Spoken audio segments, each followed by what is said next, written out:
It's the weekend and you have financial questions that need answering. That can only mean one thing. It's time for Jill on Money, the show that takes the mystery out of your finances. Here's your host, Jill Schlesinger. Welcome, welcome. It's the Jill on Money show. This is the program that tries to take the mystery out of your financial life. So here we are. It's June, springtime. As we all look ahead, it is time to take control, at least for the second half of the year, of our financial lives. Maybe you've already done it. Maybe you've got a quick question. Maybe you need just a smidge of guidance. If that's the case, go to our website, jillonmoney.com, jillonmoney.com, and click the Contact Us button. When the form comes up, you give us all the details, and at the end, it asks, would you be willing to come on the program live with us? You should answer yes, because it's a lot more fun to come on live, and we kind of get to dig deeper into your financial situation. We usually uncover something kind of interesting, either about your life, which I certainly love because I'm a bit of a voyeur, or something else going on in your financial life. Today, we are going to talk to Jason about inheritance. Hi, Jason. How can we help you out? Yeah, so my question, and as we kind of dive into this, so I was born and raised in the middle U.S. on a farm. As it is right now, my grandmother, she just got put into an assisted living facility. And I learned from my mother that the farmland, which is approximately 400 acres. Whoa. 400 acres? What do they grow on that farm? All traditional corn and soybeans. Got it. Keep going. Sorry. Yeah. No, that's all right. And so the 400 acres is going to pass to my generation, which is myself, two siblings, and two cousins. So there's 5 of us in my generation. And so the 400 acres will pass to us in a trust. And then my parents' generation, they will divvy up the proceeds of the sale of the farm equipment and the house and everything in storage. And so, okay, just one quick question about, so it's a generation skipping trust. So you guys are the beneficiaries of that trust. The parents, the middle generation between your grandma and you guys, they get the equipment and all that, but they have no other residual interest in that generation skipping trust, right? That's correct. Yep. Okay, got it. Keep going. Sorry. Yep. So, so as it stands right now, it's about 400 acres. The current value of that farmland there is about $10,000 an acre. It's about $4 million total. Thanks for doing the math for us, dude. Well, we're keeping the round numbers here. It makes it a lot easier. Okay, $4 million. That's a lot. Yep. And so as I said, that'll be split between 5 of us in my generation. Mm-hmm. As it stands right now, none of us in my generation are going to be taking over the family farm. None of us have an interest in actually going back and farming. And so all that land will likely be rented out to another farmer. The approximate rent would be about $250 per acre per year. There's no reason to sell it outright? So this is kind of a little bit of debate. It's very sentimental because it's attached to the family farm. And so, it's been in the family for about 100 years, close to. Oh, my God. So, look at me asking like the brutalist question, right? Well, can you get over that or not? So I really think it's really important to have to talk about this because as you look at the changing landscape of a lot of folks who are 40 or below who had their grandparents as farmers, maybe it passed one generation, but I think there's a big change over the last few years or decade or so to what are the people who are younger than 40 going to do with this farmland once either their parents or their grandparents pass away. Overall, I kind of have 2 overarching questions. The first one would be, if one of my siblings or a cousin does want to sell their portion of land, once my grandmother passes away, would me and my wife be in a financial position to be able to purchase their share of it? And then the second overarching question is just looking for your general advice on how do you deal with family members when you co-own a property, particularly one where you guys did not decide to go in on it together. You just kind of are there together. And so just kind of looking for generalities from you. How do you deal with family members some different tips and tricks as we go forward. Do you guys have a copy of the trust document or not? I do not know. All of us live out of state from where the family farm is. And so I have not actually seen it. I only heard from my mother when we were talking once my grandmother was in the assisted living facility. She's in great health and everything. And so I would probably expect her to still live a couple more years. At least she's 95 years old right now. So I expect her to live a couple more years. But no, this was just based off of a conversation that I had with my mom about how it had been structured. Okay. And so there's you have two siblings and then there's two cousins. Is that what you said, or is it the other way around? Nope, that's exactly right. And you get along with your siblings? Yep. Get along with the siblings. And how about the cousins? In general, get along with them. Are you in somewhat different circumstances in terms of financial capabilities? Yes. Describe that a little bit for me, because that just actually changes the tenor of the conversation. So I'd say one of my siblings actually both of my siblings, one's married, one is not married. They both do pretty well financially. They're stable. The one that's married has a couple of kids, and so they're very stable. They don't necessarily show, I don't know how much money they have or make, but they don't show any outward signs of poor decision making or fanciful lifestyle. The other sibling, he's single and does very well working in the IT industry and enjoys that, and so he's in good shape. Yep. So he's pretty well off. The two cousins, one cousin kind of is married with a child, works a little bit more of the low end job, like outdoor landscaping and that kind of stuff. Blue collarish guy. Yep. Right. But really enjoys it. And then the other, my other cousin has a full-time job. His wife is mostly a stay-at-home wife. And so they live on the one income, and, they're doing okay, but not necessarily rolling in it. Yeah. Okay. We'll get back to Jason in just a moment, but I want to remind you that we don't only have this program. Mark and I, we're gluttons for punishment. We like to work all the time. So we have two podcasts that you should consider tuning into. One is called Jill on Money. It's a daily podcast. Yep, 7 days a week. And that's just like a little burst of us, sort of like this show, but faster. And we'd love to hear from you. If you want to check that out, just go to our website, jillonmoney.com, and you can follow us wherever you get podcasts. The other podcast, which I have to say is a labor of love as well. It's called Eye on Money. And Eye on Money is so much fun because it features Mark Talercio, executive producer, as a co-host. So if you just can't get enough of Mark, and I think nobody can get enough of Mark, really, you should check out Eye on Money. Again, you can get it wherever you get your podcasts. It can be Apple or Spotify or Odyssey, wherever you find your favorite podcasts. Check out Jill on Money and Eye on Money. Everything lives on our website. So if you have questions, just go to jillonmoney.com. Click the Contact Us button if you have a question. Otherwise, just enjoy all of the content. Okay, we'll be right back.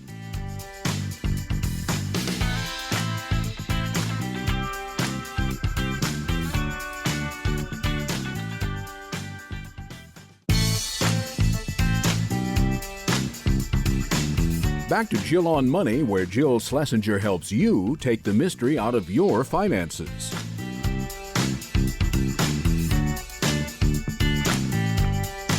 You're back. It's Jill on Money. This is the program that attempts to take the mystery out of your financial life. And we do that by answering your questions. If there is something going on that you need some help with, or maybe you just wondering what's the next best step for me, for my family, then we're here to help. And we means me and executive producer Mark Talercio. We're both certified financial planners, so we got the street cred, and we've got the actual creds.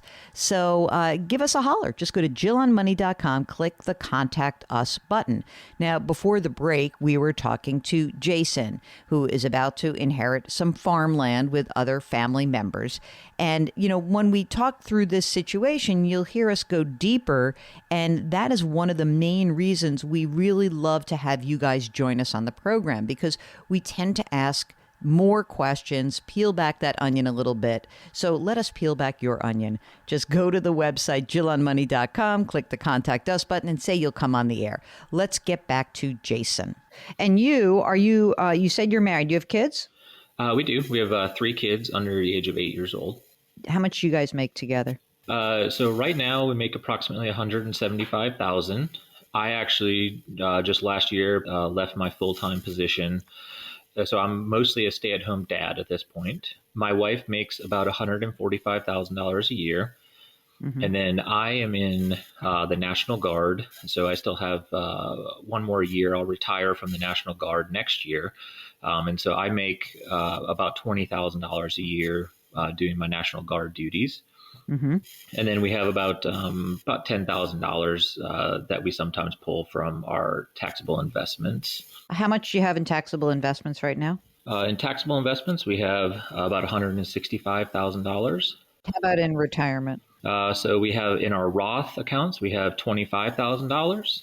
And then we each have a TSP account as military or federal employees. And then we have about $600,000 total in there. And as we look to the future, so my military pension, since I'm National Guard, I wouldn't be able to draw any money until I turn 59. But I would be looking at about $10,000 a year starting at age 59. And my wife, if she stays, so she's been federal government almost 14 years. If she stays till she does 30 years in there, so another 16 years, we'd probably be looking at a conservative estimate of about $60,000 to $65,000 for her pension. Oh, that's good. How old are you guys? So I'm 38 and she's 34. And then in cash, we have $40,000. And you guys own a home? We do own a home. We have a mortgage of approximately $600,000, and it's valued conservatively at about $850,000, probably closer to $900,000. Who's running the farm right now? Your parents? And the sibling and parents' sibling or aunt, uncle? So my uncle took over the farm. He is a traditional farmer.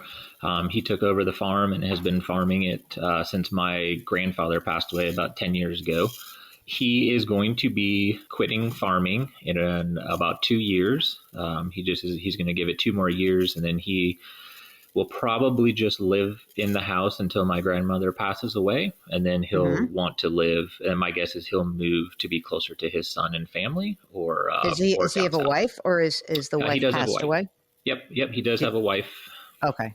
He's attached to the farm, and he is who to you? Is it your mom's brother? Yes, that's correct. Okay.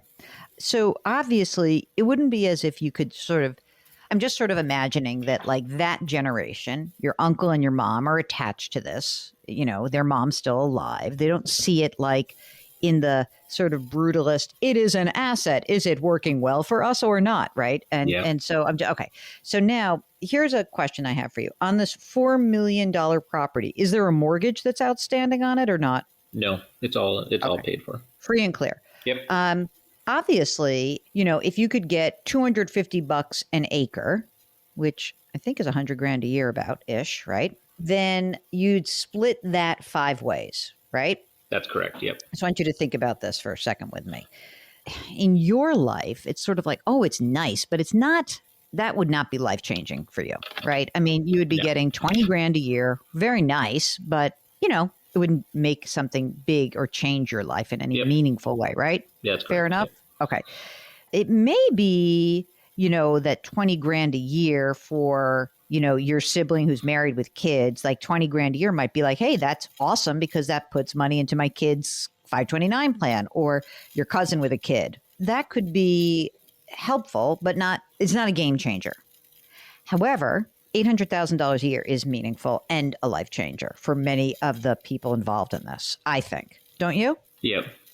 I would mean, agree. that's a big number. I think when I look at the situation, I'm not really, it's not that I'm just like, oh, I don't want to believe that you're entitled to, actually make this decision or anything. But it's like, this is really life-changing money for some of you.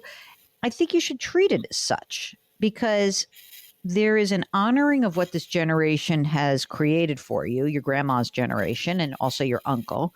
But then there's also the reality, which is they didn't work their asses off so that 2 generations down could be struggling and not get assistance in a meaningful way. Would you think that's a fair way to put it? Do you feel like that's sort of okay to say that? Yes. Yep. I would agree with that. Okay. So if you think about it like in just how does this asset work for you? Think about this. If I had an $800,000 investment and it threw off 20 grand a year, how'd I feel about that? You'd be like, that sucks. Yeah. Right? So I think if we're going to have these kinds of conversations, I think that the conversation has to be a family conversation, like the 5 of you, the parents, and everybody be honest. That you really look at this in a way that is, how would this change my life, right? First of all, nothing's happening for 2 years anyway, right? And your uncle's going to keep running it. But I do think having these kinds of conversations now does make sense. My tip or my advice around having this conversation would be to potentially have it with the estate attorney who drafted the trust, who could help kind of talk about it. Like, okay, explain to us what happens, like when grandma dies, like physically what happens. And, they'll say, well, this is what happens. The trust is here. This is what goes on. Okay. And then you can just sort of go down and do kind of what I did. All right. If we were to rent it, how does that get distributed? Well, it gets 1/5, 1/5, 1/5. And we do that. And what are the implications if we were to sell it? And you should just ask the question, like, what are the tax implications? Maybe I'm wrong. Maybe there is a tax implication that doesn't give you $800,000. It gives you $500,000. I'm just making this up. I don't know. But you should know what are the tax implications. And then you can judge just how well that asset is working for each one of you. And then you have to make a decision together. Unfortunately, with a trust, like you're in it together, gang. I'm just going to go on the record saying I think it's a terrible idea for you to buy anyone out. Because now what you're going to do is you're going to saddle the property with a mortgage. And then it is going to, it might help you generally just to make the asset work better. But you don't want to run this thing. You don't want to do this. As you said, the industry is changing. I don't think you want to do that. And I don't think you want to pull money out of your accounts to do so. Mark, do you agree with that? Yeah, I was just going to ask Jason, like, I don't know anything about farmland. How does it usually appreciate? Do you see it becoming more and more valuable down the line? Yes. So I do think it will appreciate. It's kind of in the middle of nowhere. So it's not going to get bought out by a developer. It's not going to come into homes. So it won't necessarily do that. But I would say it would definitely appreciate, probably not year over year, because it tends to ebb and flow with the prices of corn and soybeans and how that goes. But I think when they bought the land, most of it, some of it was, almost 100 years ago, but another chunk of it was about 20 some years ago. I think they paid about $100 and some per acre. And so, now over 20 years, we're at $10,000 an acre. So I do see it appreciating, but probably at about a level of inflation, maybe a 3% per year of keeping the value. Okay, we've got one more segment with Jason before we finish up. It's Jill on Money. We'll be right back.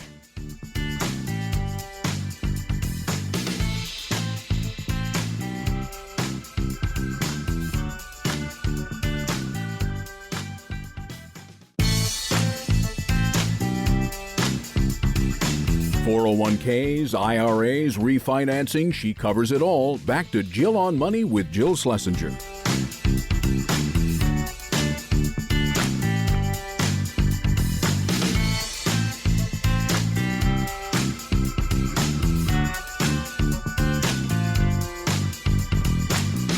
You're back. It's Jill on Money, and we are here to try to help you out, gang, with anything going on in your financial life. We've got tons of content over at our website, jillonmoney.com, and you can check out our other shows, our podcast, the blog, some TV appearances. It's all there. Right now, let's finish up our conversation with one of you, our listener, Jason. I think it's going to be hard to hang on to it, not because, not even just because it doesn't work. I think it's because of the situation with all five of you, because I could see a situation where, let's just pretend it was just you and your single brother who owned this property, right?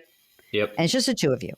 And you're like, okay, neither of us, yeah, sure, we'd like the money, but we're not ready to do it. Let's collect some income for a while, and then we'll get a bigger chunk when we sell it. Like, that's one thing. But when you have two or three of the people involved who are in very different financial situations, I guess my view is that you make a decision based on the person who has the least means, not the ones who have the most means. It may be, by the way, that, I'm misreading the whole situation. Maybe your cousin who is, the landscape guy is like, I don't need that money. I'm fine. If I just had 20 grand a year, that'd be great. And everybody is happy with that. Or maybe that's what they want to do in the interim. But you got to have the conversation. That's what I think you have to do. Jason, which way are you in?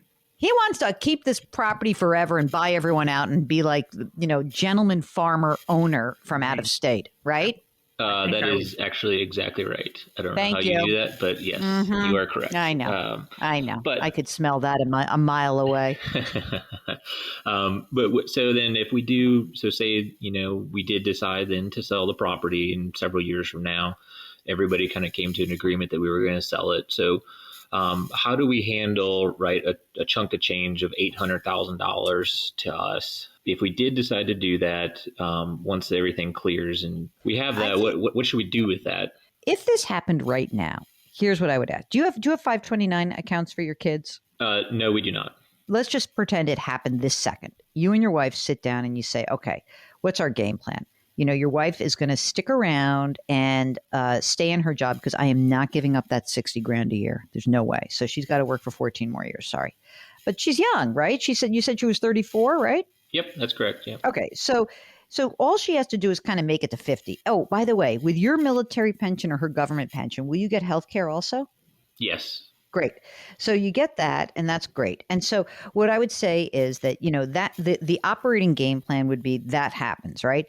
But what that $800,000 would do, if I had that in my hands and I were in your situation, is that I would fully fund 3 529 plans, 500 grand in your taxable account. And now that taxable account is what? It is your supplemental retirement account. It is the money on which you would be able to draw from to supplement your military pension, her government pension, and live your lives. So you know what I would say to you? That 800 grand, I know it's like, it would be nice to be gentleman farmer in the mid-Atlantic from afar. But what if I said to you that 800 grand is your get out of jail free card? That is the card that allows you to basically do whatever you want at age 50, for your wife's 50, and never look back. That seems like a pretty amazing legacy that grandma leaves to me. I think that that's where I would go. Mark, do you have a different opinion? No, I'm with you, but I think the emotions, throw a little wrinkle into this. I know. What can I do? What can I do to make it better for you? Grandma just paid for all 3 college educations. Yes. We can just and you explain that to your kids. You can say okay, here's grandma's 800, here's grandma's 400 acres. And you go visit and it's nice. And then you give them actually the lasting legacy, which is here's grandma's legacy, your 3 college educations, your future earnings that are so much higher, mom and dad's financial security, which will get passed on to you.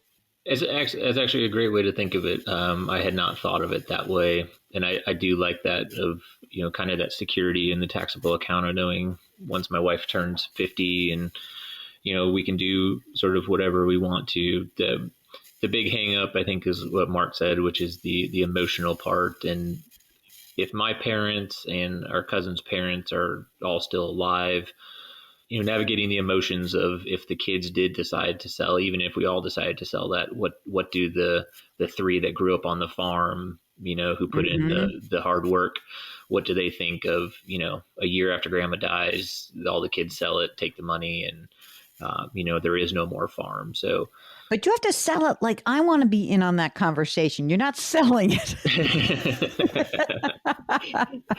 I do think that the legacy is not the physical thing. The legacy is what is built over time and what that legacy can deliver to future generations. I don't know what it's like to be a farmer. I have no idea. Like, that's about as far from my life as I could imagine. I know that we all can get attached.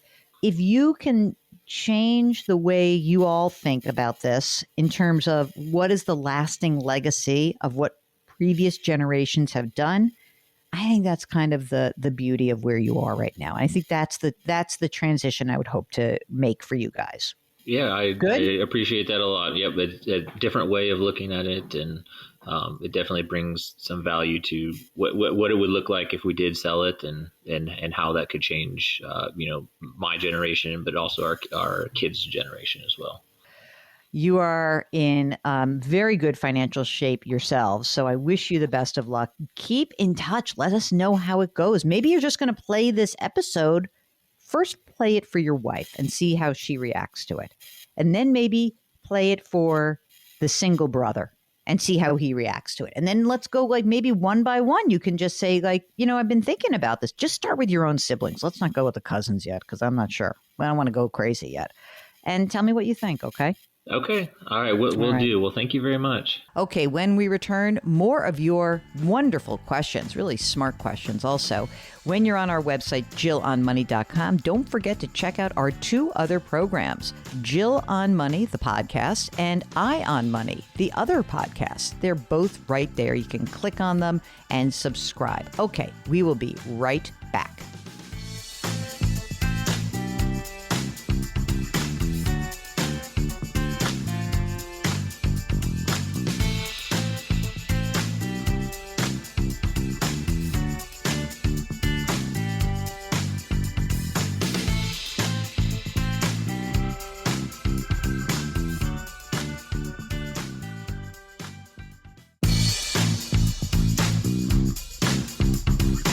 Welcome back to Jill on Money, where Jill Schlesinger takes the mystery out of your finances.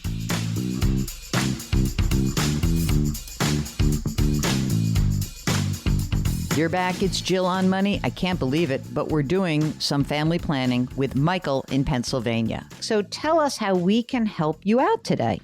Yeah, I'm calling in because I really wanted to talk with you about our situation with IVF. We are starting the IVF process after a several year journey down fertility treatments, and this is the road it landed on. I'm just wondering whether I should use some HSA funds for it. I hadn't really been planning on that all along. I thought the HSA was really going to be kind of a supplemental retirement fund, and now we have about a $20,000 cost coming up for the IVF treatment and genetic testing and everything. So I'm wondering what you think about that. So tell us a little bit about yourselves and how old you are and how much money you have saved and things like that. Yeah, so my wife and I married 11 years. We are in our mid-30s. I'm 36. She turns 35 next week.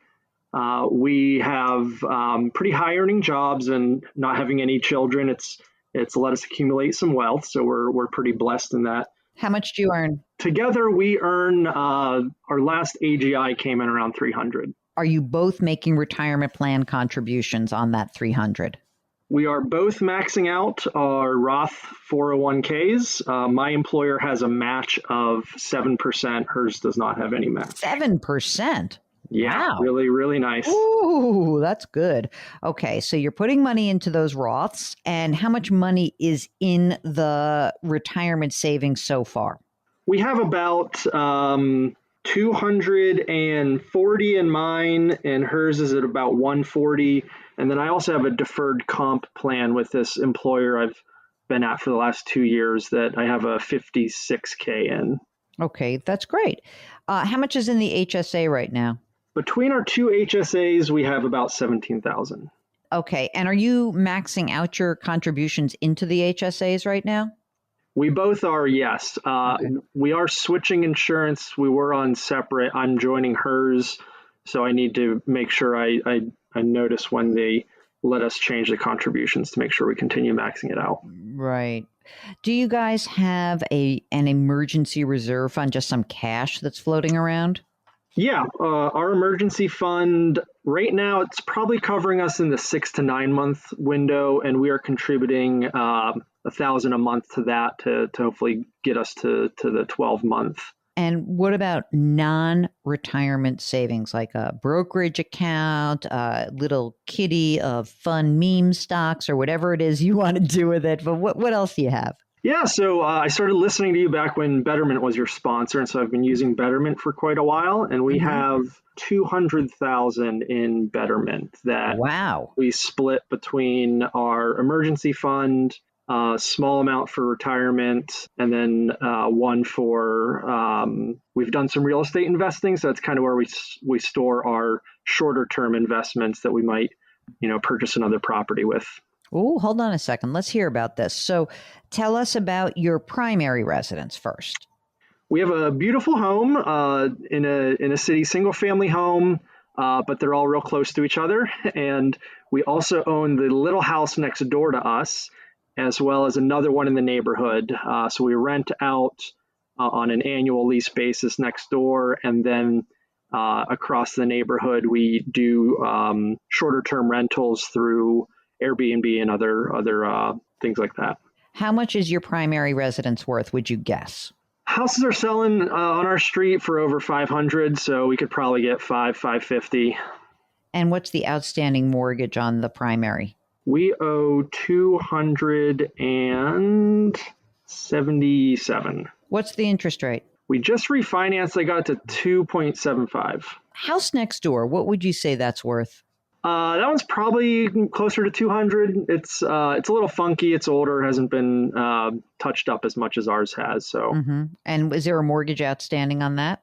There is. That one is around 160. And the neighborhood house, how much would you say that's worth? That one's probably, we bought it for 250 a year and a half ago, and the market's gone kind of nuts. So I could see that being like 300, and we owe 140 on it. Time is on your side, okay? I hear this story, and I don't know how you reacted to this, Mark, but I was like, they got a bunch of money. And then until you started telling me about these other two homes, I was like, where's all the money? Because you guys obviously make a good chunk of change and you're good savers. And I realize now that all the savings you've done in addition to your retirement savings is in these two real estate endeavors, in addition to your primary. I look at this situation and you've got this great free cash flow. Obviously, there's money that's coming out of your rental properties as well. I kind of want you guys to have more money. And I want to be clear that, if you are looking at having a kid, then you're going to need some pot of money so that, either or both of you is going to take some time off from working. You're going to take a hit to income. You're going to need some money. I need more money set aside. I want that non-qualified or taxable account to be more. Do you hate hearing that, Michael? Do you hate hearing that, I don't want you to buy more real estate? Because I feel like I've just burst your balloon for in some way. No, I don't hate that. And I do think it's a good reality check for us because, I certainly haven't put serious consideration to what our life will be like with a child and what kind of liquidity we'll need. And I think you're raising that concern pretty, at a pretty appropriate time for us. We'll get back to Michael in Pennsylvania in just a second. It's Jill on Money. We'll be right back.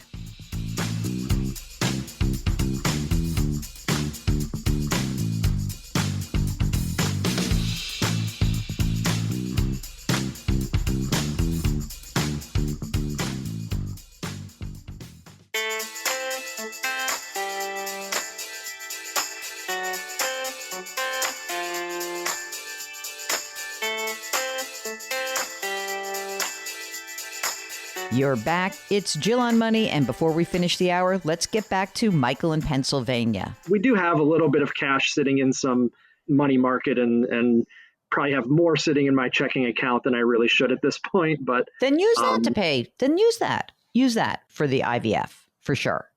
Because I love this HSA. I mean, listen, the HSA, you're so young. And certainly if you're going to have kids also that like, you know, you're going to have these needs in the future. Those needs are only going to they're going to be compounded by kids and you're aging. And so I'd love to let these HSAs keep going. And then listen, you're going to have kids and then all of a sudden you're going to say to me, well, I also need to do retirement. I need to do education funding. You cannot fund your kids' education and say like, well, I guess I'll just, you know, I hope I can sell this house and then it's a tax event. And like, so like, that's why I want to beef up that liquidity a little bit. Just quick question for you. Do you guys have life insurance right now? We do. Yeah. I have, thanks to my employer, I've got a pretty inexpensive plan plus a third party plan that I'm covered up to over $1 million. She's covered at about $500,000 between her employer and our third party plan. Okay, that's great. Did you guys do any planning in terms of your estate? Do you have wills? Do you have anything that's, I mean, it's going to be more complicated in the future, but do you have that right now? We do. We have that set up. Previous employer had that benefit that was minimal cost to us, but that's, I'd say, 4 years stale at this point. So certainly if the pregnancy happens and we wind up with a little one, I think that's something we'll definitely be refreshing. At this point, any other questions that you need help with, Michael? No, I really don't think so. I think this was kind of the big thing, and you really opened my eyes to some things to consider beyond just the immediate term. And you know, I know the other consideration is always what's the expected tax rate. So I know taxes are pretty low right now, so keeping that money in there and continuing to contribute while taxes are low is a good priority. Yeah, absolutely. And if you have any more questions, don't hesitate to give us a shout. Okay, if you would like to join us, just go to JillOnMoney.com, click the Contact Us button, and we'll get you on the air. Stay tuned. A whole nother hour awaits.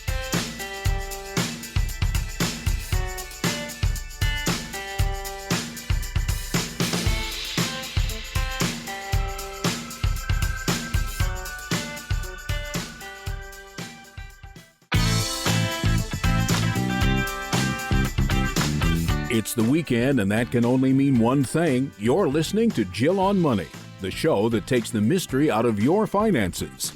Here's your host, Jill Schlesinger.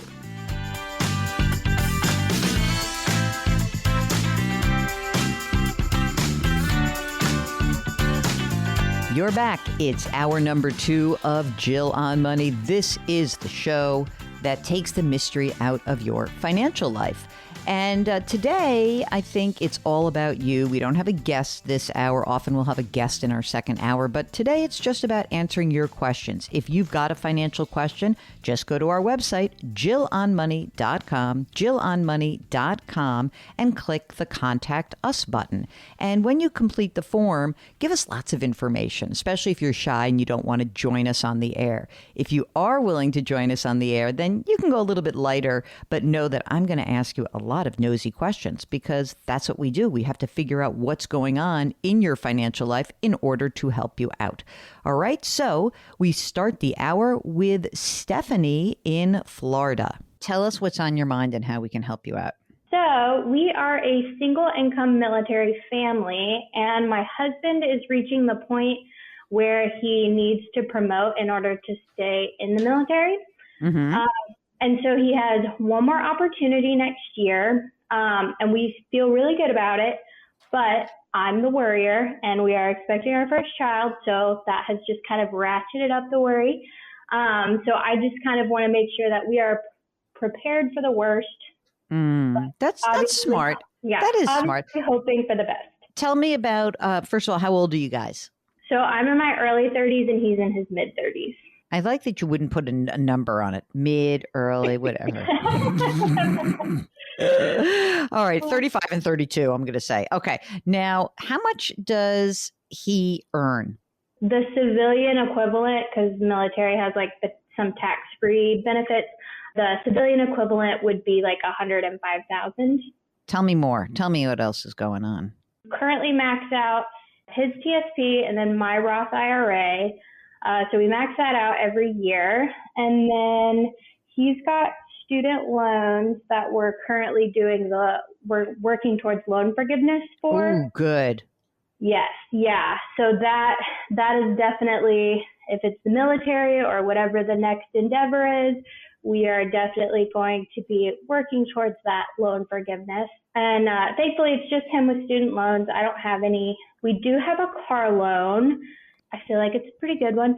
So it's like $17,000, but it's at 0% interest.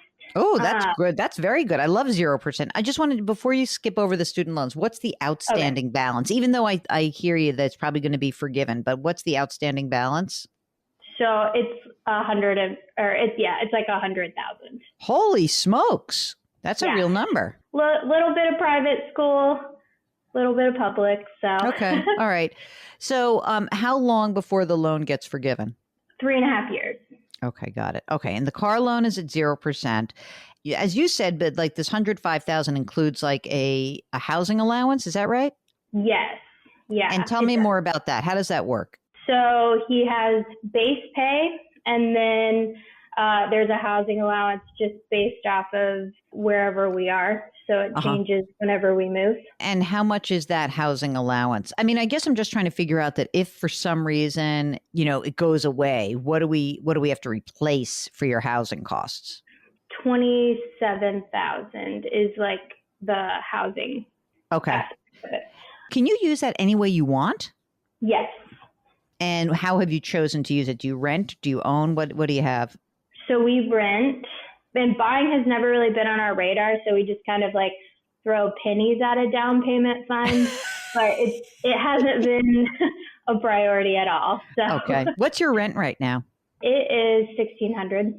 Oh, so this works out well. I mean, the 27 grand does more than covers. Well, I mean, I guess housing and utilities and everything. It's probably about right? Sort of covers everything. Yeah, we pocket a little bit. Let's go back and talk more about some of the money that you've saved. So what's the cash on hand right now? So we currently have our 6-month emergency fund, which is about $24,000.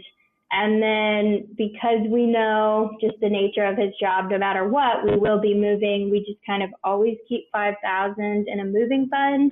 And then we have a baby fund of $5,000, and that'll cover, all the goodies that we have to buy and just anything that we owe for delivery or OBGYN. Wait a second. This is the only reason to have a baby shower, which is the most revolting concept in the universe. As somebody who is not a breeder, I always say, please do not invite me and I will buy the most expensive thing on your registry. Oh, I invited you. You didn't even show up. But I did send a big present. You did send a gift. That's it. I told you I wasn't showing up. He didn't believe me. I hate baby showers. I really do. Okay. So baby fund is good. That's great. Now, when you talk about, I need to understand a little bit more about this whole promotion thing. Like, so if he wanted to stay where he is, he could. You're saying if he doesn't get this promotion next year, then he's just going to leave on his own. It's not like he's not getting kicked out or anything, right?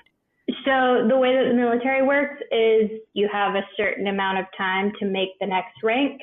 Yeah. And so he's coming up on that time. So it would not be his choice. He loves his job. So like if he can make it to retirement, he is a very happy camper. So yeah, so this would be the military saying you're out. Holy, I did not know that. Mark, did you know that about the military? No, I thought if you wanted to stay, you could stay. Don't we need people in the military? I don't know why we would have that rule. That's cray-cray to me. All right, now let's talk about retirement funds. What do you have so far? Okay, so in his TSP, he has $165,000. Yep. And then in my Roth IRA, I have $60,000. That's great. That's fantastic. If he gets this promotion next year, does he get a big bump in pay? Like how much? Yes. So I'm not sure what the exact amount will be, but it'll be a pretty good bump. By 25 or 30 grand, do you think? No, not that much. Maybe by like 10. Okay, so he'd go from like 105 to 115-ish? Yeah, I think so. Okay. And then if he gets that promotion, is he good to stay for as long as he wants? Yeah. Then it would be, he would definitely be good for the next few years. I'm not 100% sure where he's the military person, not 100% sure after that. I can't believe that we kick people out if they don't move up. That's wild to me. Yeah, I think they just don't want to get too top heavy, so. I guess. All right. So I hate to do this. I'm going to do it with you. So let's say that it doesn't work out next year. Maybe he just is like, I don't want your lousy promotion, you ingrates. So could he find a job in the private sector for similar money, do you think? We would definitely want to stick with nonprofit or government just for that loan forgiveness. Oh, right. Of course. Yeah. Okay. Right. But yeah, I think that he could, definitely get a job making that or maybe a little bit more. We'll get back to our conversation with Stephanie in just a second. Do you have a question about whether or not you're on track? We would love to hear from you. Again, just go to the website, JillOnMoney.com, and click the Contact Us button. While you're there, sign up for our free weekly newsletter. It's free every single week. Check it out, JillOnMoney.com. We'll be right back.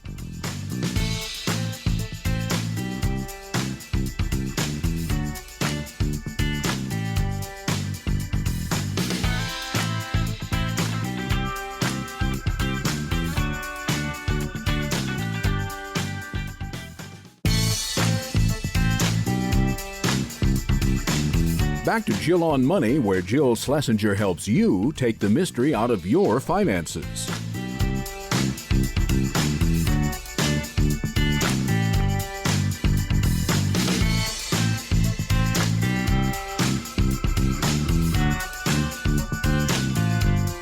You're back. It's Jill on Money, the program that takes the mystery out of your financial life. And it's very easy how we do it. We rely on you to help us get there.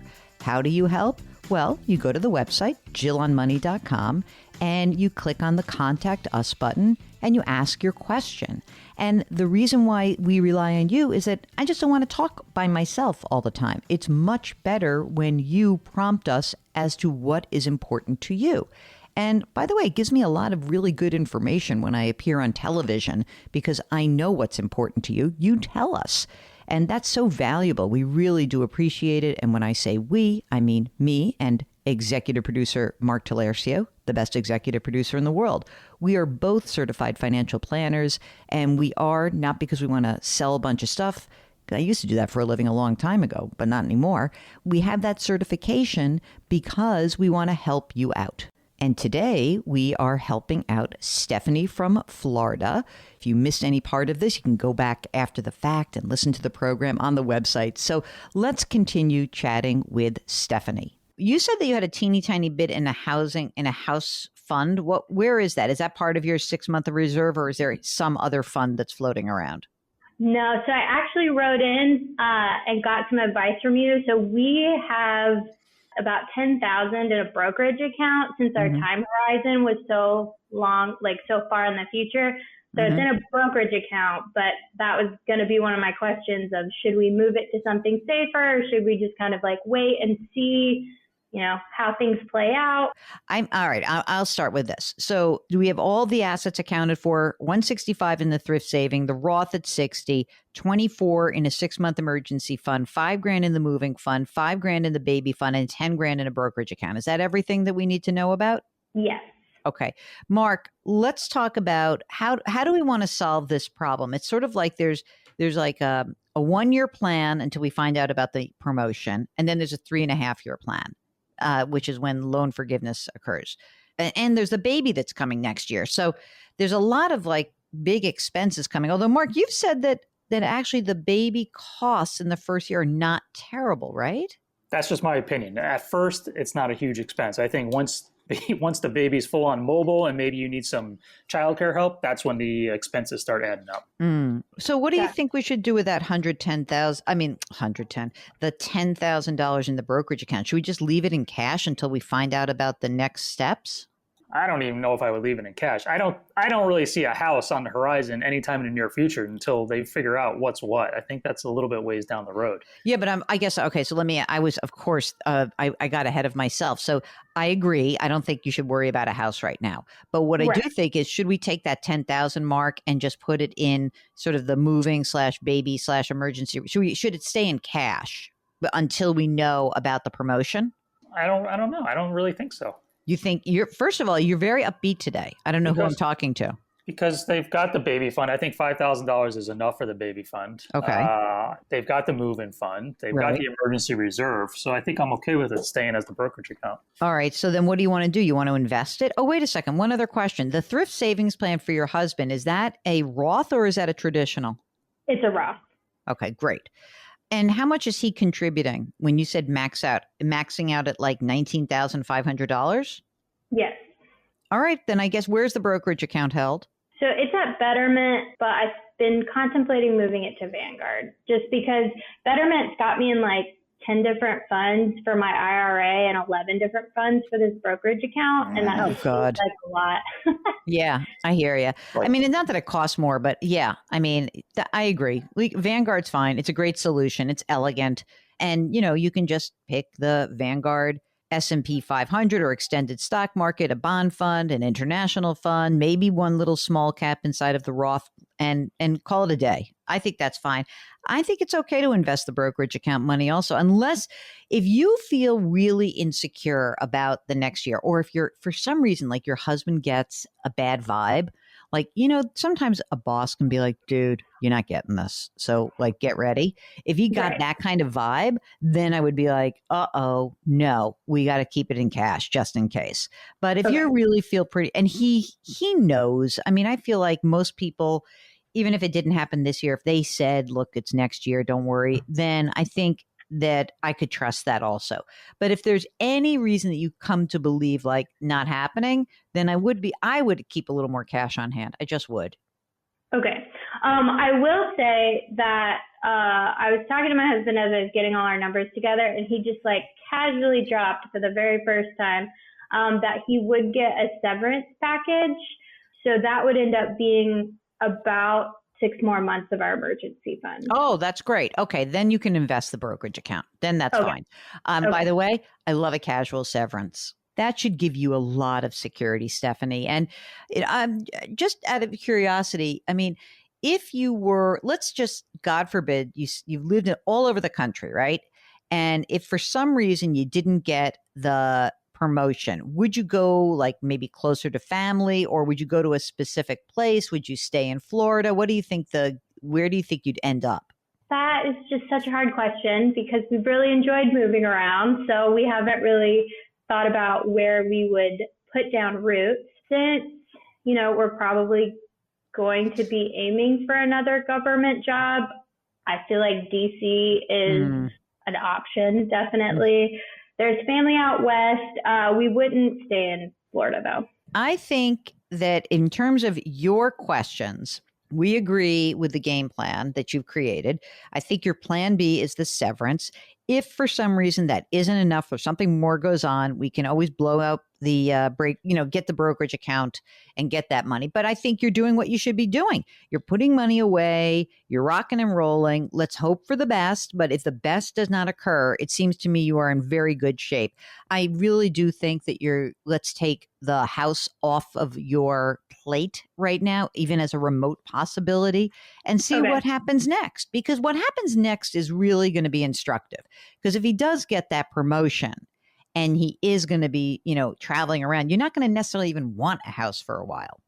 Right. No, it wasn't ever in like our 5-year plan. So, yeah. All right. So this is great. Is there anything else that we can help you with?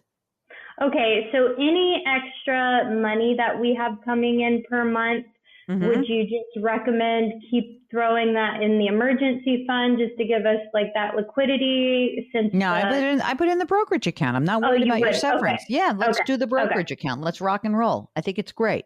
I really do.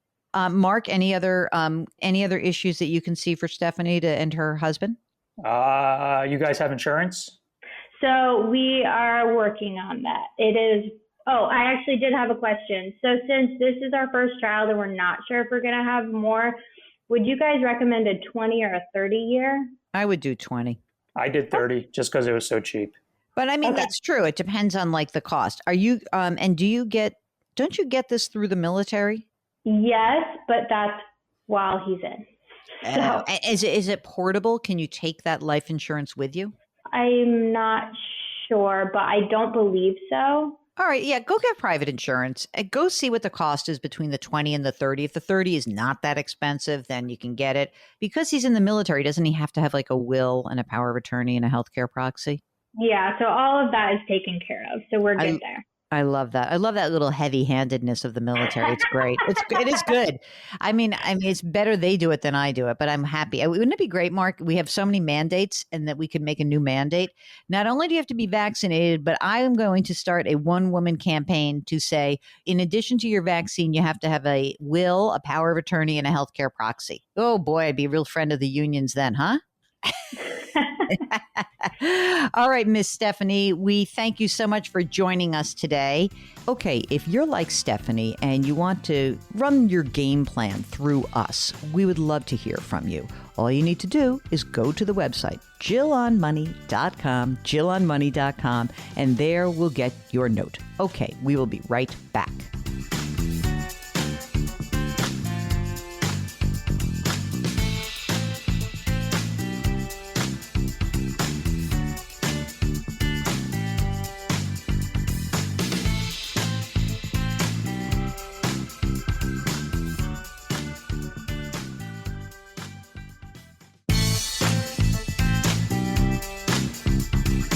.401ks, IRAs, refinancing, she covers it all. Back to Jill on Money with Jill Schlesinger.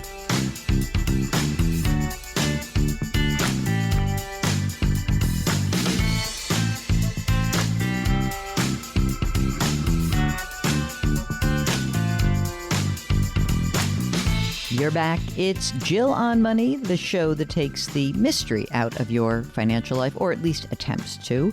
The way we do that is we answer your financial questions. So, do you have something that's on your mind? Are you wondering whether you're on track? Do you have to make a big decision about what to do around college education? Maybe your kids are thinking about that. Maybe you're trying to balance your needs for retirement with college funding. There's so many issues that are out there. It's endless.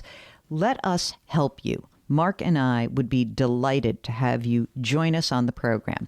All you need to do is go to the website, JillOnMoney.com, JillOnMoney.com, and you might as well bookmark it just so it's there for you whenever you do need it. And then you can click the Contact Us button whenever a financial question arises. It's just that easy. So right now, let's go and talk to Brian, who's from Austin. He needs a little gut check. Brian, you are like the center of the universe. That's a hot city right now. How's it going? It's going all right. Yeah, it is a hot city. Yeah. Certainly real estate wise. Yeah. So what's going on? What brings you to our airwaves today? So, I just kind of wanted to get a gut check on where I am with respect to retirement. I tend to be more anxious. I'm a numbers guy, so I'm always tracking and checking in on my portfolio and everything. And so, I kind of wanted some straight shooter advice to either calm my nerves or say, I should be doing something different. Okay. Tell us what's going on, and we're going to calm those nerves. Okay. So give us the download. Yeah. So, I mean, my wife and I, we have, our income's about $180,000 a year, combined. We don't really have any other debt other than mortgages. We have, our primary residence is worth about $950,000, and we have an outstanding mortgage on that we just refinanced 3%. It's got about $260,000 left on it. So we have a lot of home equity. Yeah. Yeah. Wow. That's amazing. So not sure what to do with that, but that's a consequence of the hot Austin market. Mm-hmm. We have a rental property that we have split with another couple. Really? When did you do that? Like how long ago? Back in, I think, 2013. I kind of wanted to diversify investments a bit. And so, but at the time, I was just kind of out of grad school and I didn't have a whole lot of extra cash. And in order to get into the real estate market, a rental had to put a little bit more down. So we ended up splitting it with a close friend of ours, and it's been going well. How much is that worth? It's probably worth $550 now. I had a 15-year note. There's only 7 years left. Oh my gosh. 3%. Yeah. So there's only like $70,000 left to pay on it now. Okay. And it's 50-50? It's 50-50. Yep. What kind of income does it drive? It mostly just kind of pays for itself. Because we took the shorter note, we kind of cover our expenses, and it doesn't really cash flow. Okay. Well, all right. So is the intention to keep it and like let it just keep pumping away, or do you guys maybe enticed by the pop in real estate prices and want to sell it? Like, what's the game plan, do you think? Yeah. I mean, that has occurred to us. It has been tempting, but I mean, the original game plan when we bought it was, let's have this as an investment. And that 15-year window was so that when our kids were ready for college, we could sell it or have some sort of additional income and help them with college. Okay. We didn't anticipate the explosion. Yeah, exactly. Yeah. So. And the other couple in a similar situation to you financially? Basically, yeah. Okay. Basically. What did you pay for the rental? $210. So it would be a tax hit, but listen, you'd still have a pile of money left over. Okay, now let's talk about your retirement. What have you guys done? We have, different piles. So we have about 120,000, let's say, in taxable accounts. Mm-hmm. And then we have our work retirement accounts, which are just in 401ks, and those, add up to, I don't know, maybe 500,000. And then we have Roth IRAs, which add up to maybe 300,000. I would say all in all, we have about retirement savings around $1 million. Are you including the taxable also? I am. Oh, okay. Yes. And the retirement plans at work are pre-tax? Those are traditional 401ks, or is it a mix? Those are all traditional. Yeah, okay. Right now, are you both maxing out your retirement accounts? And how old are you? I forgot. Yeah. I'm 43.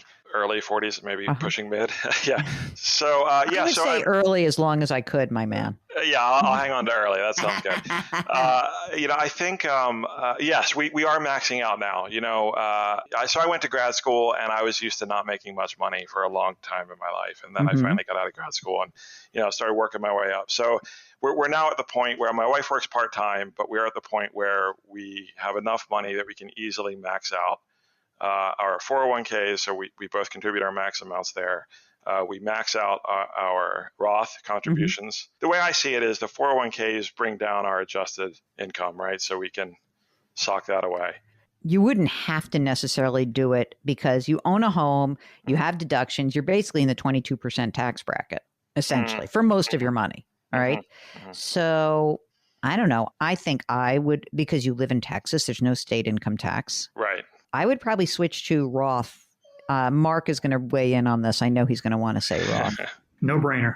Mark says it's a no-brainer for you. And so I think that I agree with that. Only because of like where you live, you've got a good tax situation already. It's nice to lock in that money that's already been taxed. You already got a big chunk pre-tax. Yeah, and you're already right. Exactly right at the point. You've got, so this, if you were to move to the Roth environment, then you'd probably in the next few years basically go like half of your money's is like tax preference, half of it is not. I would love that.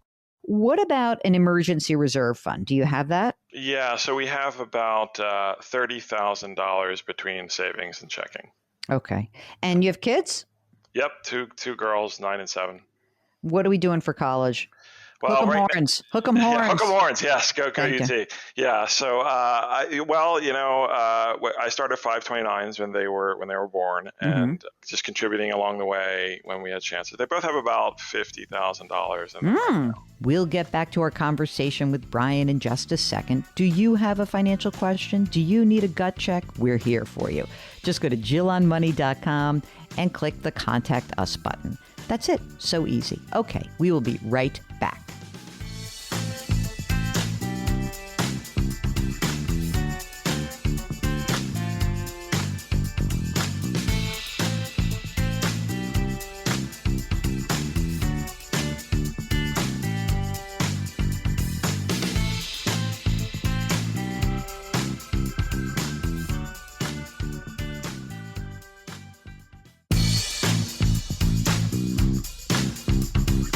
Welcome back to Jill on Money, where Jill Schlesinger takes the mystery out of your finances.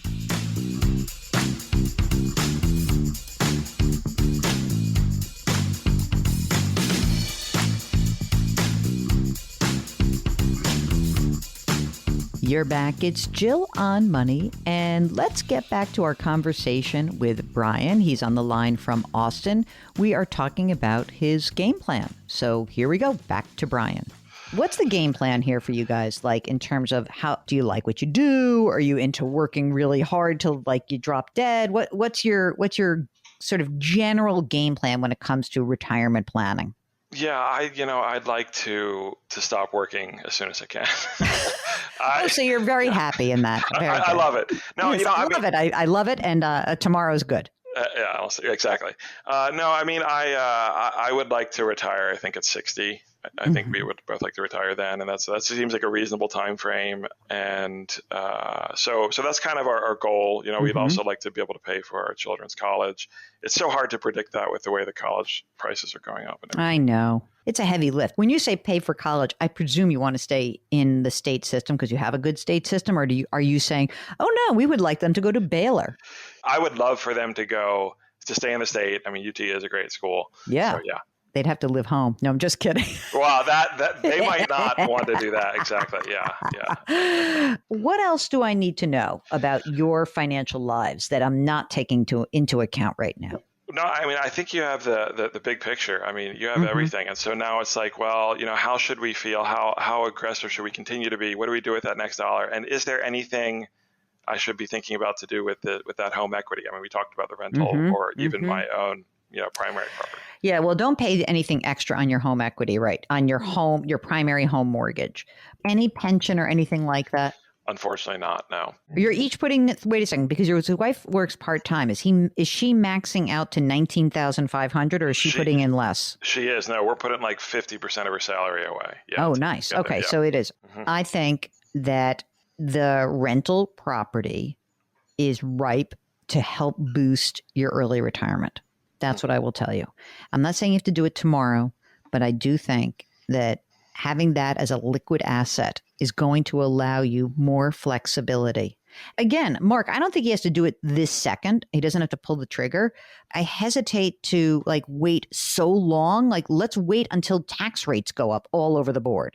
So I don't know if that's going to happen. I'm just saying, I think you should start to really talk to this other couple about hey man, this $200,000 investment that is more than doubled in less than a decade. Are we idiots to just let that equity sit there? And I think that is a real question worth asking yourselves and the other couple. Well, because they just think it's going to continue to go up. Well, I mean, it could, but what if it didn't? Well, I know, but they don't think that way. People just think, it's going to keep going up. Yeah, I know. How do you think that would be received on the other end? What do you think, Brian? Well, we've touched on it, like I said, because of the way things have been going. One of them, the wife, she seems adamant to keep it. She likes real estate. Oh, good. Then they can buy you out. Exactly. Yes. How about that? Right. You know what? I love this idea. Just say to her, we totally get that. And I think you and your wife need to talk. I mean, it'd be interesting to look at these numbers. Let's say they bought out your half. They have to refinance and you walk away after tax with $200,000. $200,000. It is possible that having that money and having that liquidity now is quite worth your while. So I think you should talk to your wife about it before you have this conversation. But I do think that if she's hell bent on keeping it, what you may want to do is actually have this conversation sooner rather than later and say hey, you know what? We've been thinking about it. We're probably looking at, we really want to sell it in the next couple of years. And if that's the case, we're happy to take the money today because we know interest rates are low and you need to refinance to buy us out. That is a fair thing to say if you really want that. If you don't, then you're rolling the dice. Right. But then what do you do with that cash? Dude, you got a taxable account. You pop your $200,000 in there and you rock and roll. And that's it. It's amazing. Of course, I feel I just want to be full disclosure. We just had a conversation with a guy who's got a real estate deal with 4 other people of his generation and is about to have like a very uncomfortable conversation. And so the sooner you can have these kinds of conversations with people with whom you own real estate, the better it would be. Yeah, no, fortunately it's they're pretty laid back, and it's been, we were a little hesitant at first, but it's been fine. Everything's been working out. So anything else? Do you have your estate planning? Do you have your life insurance? Do you have all your other stuff done? Yeah, we're all set there. You put a ribbon on it? Yep. Beautiful. So, Mark, how are you feeling about Brian's situation? I think he's in good shape. As far as the rental, I don't know. I'm not really feeling like he's in a rush to get rid of it. I know. It's so weird. We've had 2 calls this week, 2 conversations with people about real estate and the emotional attachment to the real estate. So I got to tell you the story. I know this couple who decided they were going in on a beach house with in-laws. So 2 sisters and the husbands all buy this beach house. A complete disaster it's become. Complete disaster. So I just want to make this a public service announcement to please, could everyone be a little bit more careful about these choices around going into real estate partnerships? It can be great. Sometimes it doesn't work so well. And you absolutely should be clear that this could be a disaster. And are you willing to singe your relationship? Because that's what happened in this case. Bad. It was bad. If you are like Brian and you just want another set of eyes on your situation, we would be delighted to help you out. All you need to do is go to JillOnMoney.com and click the Contact Us button. While you're there, sign up for the free weekly newsletter. It's free, comes out every single Friday. We'll be right back.